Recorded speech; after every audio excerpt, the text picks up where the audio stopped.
everybody. Welcome back to the Gulf Coast Texas High School Football Huddle, brought to you by Citizens Medical Center. I'm your host, Chris Daly, and we have a great show for you this week. As you know, the Huddle is brought to you by Citizens Medical Center. One of the very cool things about the Medical Center is the Healthplex.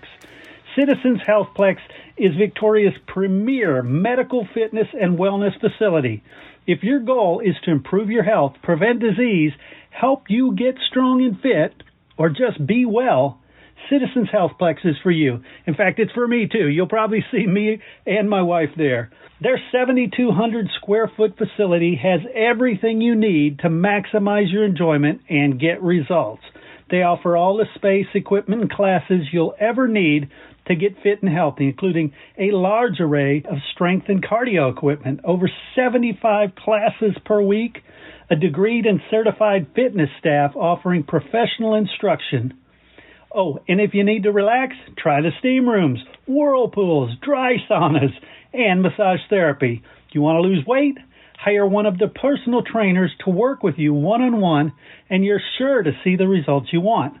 Your journey to improved health, fitness, and wellness begins at Citizens Healthplex.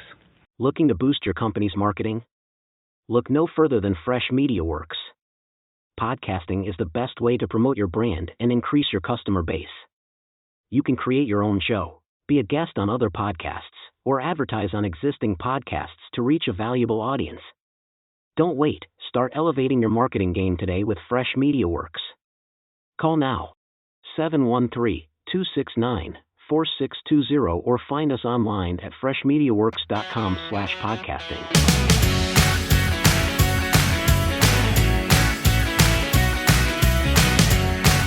All right, everybody, join me. Welcome Mike Foreman from the Victoria Advocate. Mike, how are things today? A little bit cooler, but still warm. Yeah, I'm sitting outside actually right now, Chris, and it's plenty warm. Yeah. I don't. It doesn't feel like fall. I can tell you that. Not yet. Well, keep hoping. Yeah, maybe by November, December. Yeah, exactly. Yeah, we may get a week or two. Yeah. So tell me, what stood out to you last week? Is the big surprises or good games? You tell me. Well, the biggest surprise, I'd have to say Ganado. When the quarterback, Bryce Ullman, had not played at all. And he actually did not get cleared to play until Thursday. And then he turns around and throws for 400 yards and like 6 downs without an interception. And they beat Tidehaven 42-6. Yeah. I was shocked. I mean, not so much that Ganado won, but boy, I would never have believed that it had been like that. Yeah, I wasn't counting them as being a power. I was expecting them to be good, but they look like a powerhouse. Yeah, they're going to be tough to beat. There was a reason they came into the Ganado came in the season number 1. They're number 3, but with Bryce back, they've got all kinds of receivers.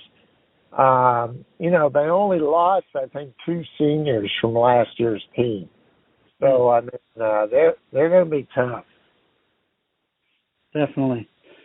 And what about any of the other games around?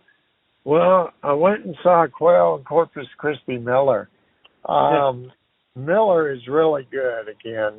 That running back, Broderick Taylor, he's the real deal. He ran for 5 touchdowns against Quail. It was kind of a weird. I mean, Quail's game plan was to control the ball and keep it away from Miller, and it actually worked in the sense that Miller had the ball for just barely over a quarter. But the thing was, Miller was scoring. So when they did have the ball, and Quail didn't always do that. So, anyways, that kind of, I don't know if that surprised me. I'm just, Quail's defense is really struggling. Yeah, they really are. And we'll have to see. I do think, though, with the competition they're playing, that's going to benefit them when they finally get to district. Yeah. Yeah. And what are your thoughts on Carroll and Cal Allen? Because there's so much excitement around Cal Allen this year. And a lot of people saw that one as a big shock. When I talked to, Coach Reeve beforehand, he said, no, Carroll's a good team. So don't expect this to be, we're just blowing them out. Yeah, I was shocked at the result, of course, but it's like I spoke. In fact, I was talking today with BISD athletic director Spencer Gant, and he said Charlie got in there pretty late, which he did, and he said he's going to need a year or so before he really gets his program established. Yeah. I know they got off to a good start. But, I'm a little bit surprised, obviously, because Carroll has not been that good in the past few years. But, I think I have no doubt that Cal Allen's going to be a really top-notch program like it always is. Yeah. But I was surprised, I have to confess. Yeah, and then you've got his brother winning in double overtime against Needville. Yeah. That was an exciting game. I'll tell you what, El Campo, I kind of thought they might need another year, before but from what they've shown this year, and it was interesting. I mean, they've been throwing the ball a lot, but in this game, I think Camden Phillips, the running back, had over 250 yards. So they got their running game going too. So, I think El Campo may surprise some people this year. Yeah, I definitely agree with that. What else stood out to you? Well, we have a lot of districts starting this week. One of them, that 14 3A Division II, like we were talking about, Tidehaven. Mm-hmm. I was at Altair yesterday. Rice Consolidated has allowed 6 points in the first 4 games. They're looking good. Yeah, and I'm just stunned. I mean, because I don't care who you play. If you can shut them out, you're doing something right. And Brad Dumont, the coach, kind of told me they're kind of old school in it a little bit. I mean, he said he took his best 11 and put them on defense. And so I guess it seems to be working. Now, they opened district against Bowling, which is 1-3. So we'll see. But I'll tell you, that district, I mean, that's going to be a tough go because you've got East Bernard, you've got Industrial, which, is 0-4, but has played a really good schedule. And then you've got, I think, Van Vleck, which has Corey Austin, their running back. And believe me, that dude is explosive. So they can put up some points. So, I'm curious to see how that shakes out. I mean, you're going to have I think that district's going to be tough. It's going to be very interesting. Yeah, definitely. I hesitate to even talk about the Industrial Cobras because the record really belies, what they are. I think they're much better than their record, but you never know because, like you said, this district is so strong, it could be a very long season. Yeah, you're right, Chris. It could be. I just don't know. I mean, when they're now, the thing about it in Industrial's favor, I think, sorry about that. I think the thing about it now is they're now going to be the big team. And because now dropping down to Division II, that makes them one of the bigger teams. Right. So that plays to their advantage. Now, whether or not that, makes up for, talents, that goes a long way. And obviously, East Bernard, Tidehaven, and Rice even are talented teams. So we'll see how they match up. I was a little shocked at that Shiner score, to be honest with you. Me too. I thought it'd be a much closer game. I mean, because Shiner hasn't really been scoring a lot of points. Now, I don't know what they did, if they figured something out or what. Industrial just had a bad game. But, I really think Industrial, I think they're going to compete in that district. Yeah, I think so. It's like I said, it's just going to be tough. It's going to be hard sledding the whole way. Yeah, I mean, there are very few days off in that district. I mean, I think Brazos kind of, they were 3-0 until last week, and right. I think they had a little reality check last week. But Brazos is not bad. I mean, they're not a pushover. And, late in the last few years, Danbury has been kind of the team that everybody's beating up on. Well, Danbury's gone to 2A, so, an Industrial took Danbury's place. Right. So I don't really think there is a pushover in that district. So, it's going to be tough sledding. And, East Bernard obviously has been the team early on that has kind of shown, it looks like it's the favorite. But, I expect Tidehaven to get better, Industrial to get better, and like I said, Rice has some athleticism.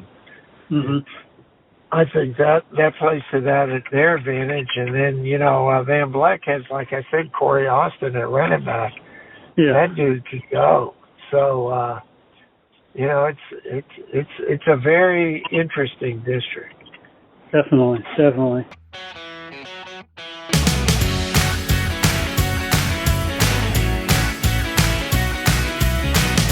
Do you have a party coming up or just want a special gift? Check out Nani's Sweeter Side. Yes, Nani's Sweeter Side makes the most amazing custom-created sugar cookies with your design. They also offer paint your own cookies and decorate your own cookies. Those make an excellent sweet activity that you can sink your teeth into at parties. Nani's also offers some of the most amazing cupcakes ever. You can check out Nani's Sweeter Side at nanisweeterside.com. That's Nani. Check her out on Facebook. Just look for Nani's Sweeter Side. Or give her a call at 937-499-4790. At Nani's Sweeter Side, you'll find that happiness is homemade. Did you play Texas high school football? If you did, you're part of an elite group, the Brotherhood of Texas High School Football. All football players, past and present, who have ever suited up in the Lone Star State are eligible. Go to LoneStarGridiron.com/brotherhood. And thank you for the part you played in the greatest sport in the greatest state.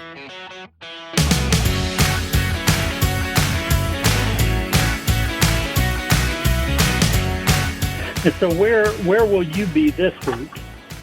Well, I haven't completely decided, but I'm thinking I may go see Ganado. They're playing Flatonia. I've not had a chance yet to see Ganado, and that's their district opener. I kind of plan to go see them against Tidehaven, but with that 50-year reunion at Cuero, I kind of felt like I should go there. Got it. I'm probably going to go see them now. That's not written in stone, but I thought about El Campo. I'm curious to see them, but I really don't see them having much difficulty with Giddings. Giddings is 1-3, and I don't know if they can match up with El Campo. Yeah. But but that's looking. This is kind of a week like you even look at Edna's district. Edna's playing Orange Grove and Goliad's playing Mathis. So you have Palacios and West Oso. So, I don't know how competitive those games will be. So, and the Ganado Flatonia, that's at Ganado, right? Yes, it's at Ganado. Yeah. And the other thing is, which I find kind of interesting, although I don't know how competitive it is, Poth and Karn City play this week. They open district, and Karn City is 3-0. And it's been a while since Karn City is 3-0. Now, I don't know if they can match up with Poth. But, although I say this, Shiner was they lost by 7 points to Poth, I think it was. So, maybe Poth isn't as strong as past years. I don't know. Well, that's what I was wondering when, I've been talking to some other people thinking maybe they're not as good as they have been. Yeah, I don't know, though. They always seem to find a way. That's true. And they always come out of that district, and then in the playoffs, they're always a tough out. So we'll have to see about that. I just don't know. I will say this. I think the team I feel really bad for is Victoria East. Oh, yeah. I mean, that district's murder, and, they played Seguin last week and actually had a chance to win that game, but they didn't, and it's not going to get any easier. They have New Braunfels at home this week. And New Braunfels, I believe they beat MacArthur, was like 62-0 or something. Oh, this could get ugly.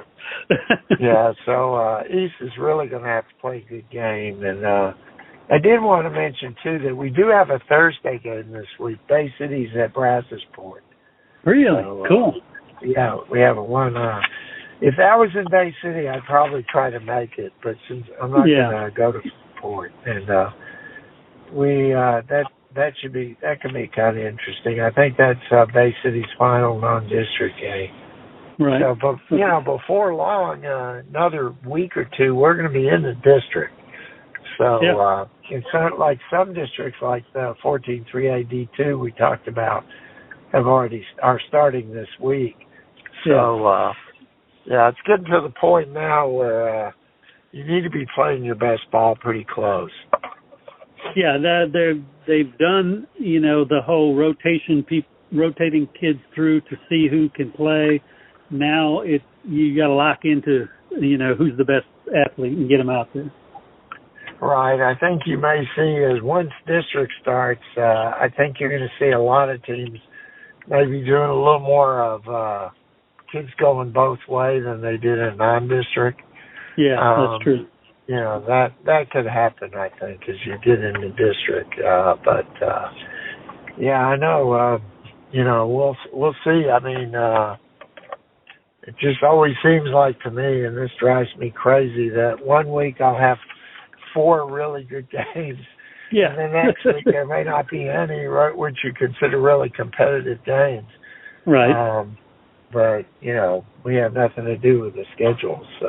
Right. Well, let me get your opinion on this, because I've been talking with several coaches and noticing it myself. You know how offenses are pretty cyclical. Everybody 5 years ago was moving to the spread. Now you see half the teams coming back to a ground and pound running game. Have you seen that kind of shift happening more and more? Not really. I think I've seen still pretty much the spread, but what I have seen is there aren't as many teams going the hurry up. You know right. what I mean? Yeah, that's true. They'll stay in the spread, but they'll huddle or they'll do things. And like, for instance, last week, Cuero did that. Normally, man, they're on the ball and they're snapping it. But against Miller, they huddled and they didn't snap the ball until the clock was usually down around the 10-second mark. So, and they did that on purpose. And I think more teams are doing it because they realize by going so fast, if they're not scoring, they're leaving or getting first downs, they're leaving their defense out there on the field. Right. And especially against, a ground and pound team. My gosh, your defense by the fourth quarter is going to be just, totally tired. You do that against Calhoun, and you're going to kill your defense. Yeah, it's funny. Calhoun's 0-3, but I spoke to Coach Whitaker today. They're playing a team from Mexico, actually, this week. But he was telling me they have like 3 or 4 of their top players are still out. So, and he said, so don't count us out yet. And I said, hey, man, I know better than that. Yeah. I mean, weren't they 0-5 a couple years ago? Yeah. Look at some of those late season runs they made. Anybody that counts Calhoun out is hasn't been aware of what's going on. Right. So but I agree. I think that teams have slowed the tempo a lot because I think that, like I said, I think they're doing that so their defenses don't wear out. And to me, and I guess you call me old school, but I still believe that defense wins championships. And and that might be just getting one or two stops a game, but still, at some point you are going to have to get a stop. And that I've seen that everywhere. A lot of state finals, where both teams are very explosive, but it comes down to that team that gets a stop. So. Definitely. I agree. Defense is pretty much everything when it comes to championships.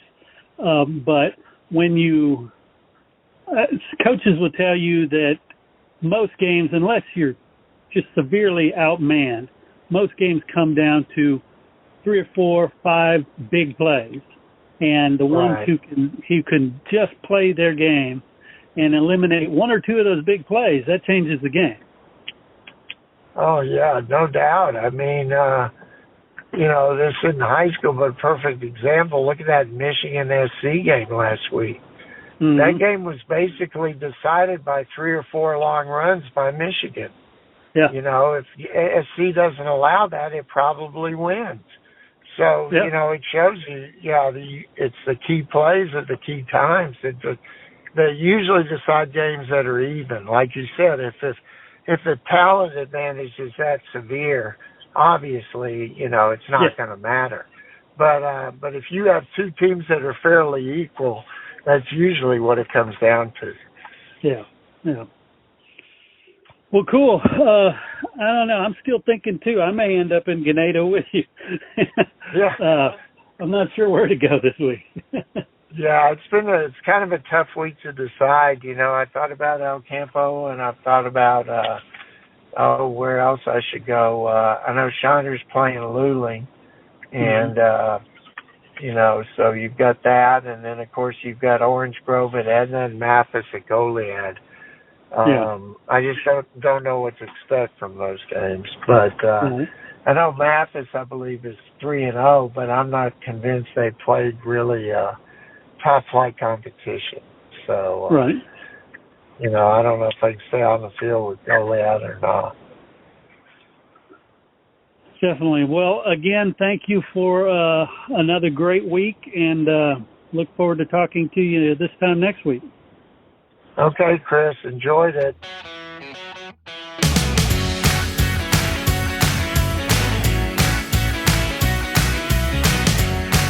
You're listening to the Lone Star Gridiron Sports Network. Hey, I want to thank you guys for tuning in, and I want to thank Citizens Medical Center for bringing you the Gulf Coast Texas High School Football Huddle. Please take a second to share this show with your friends and family. Like and subscribe on any major podcast platform, iTunes, Stitcher, Spotify, iHeartRadio, TuneIn Radio, Google Play. Wherever you find podcasts, you will find the Gulf Coast Texas High School Football Huddle. I'm your host, Chris Daly, and I'm hoping to see you at the game.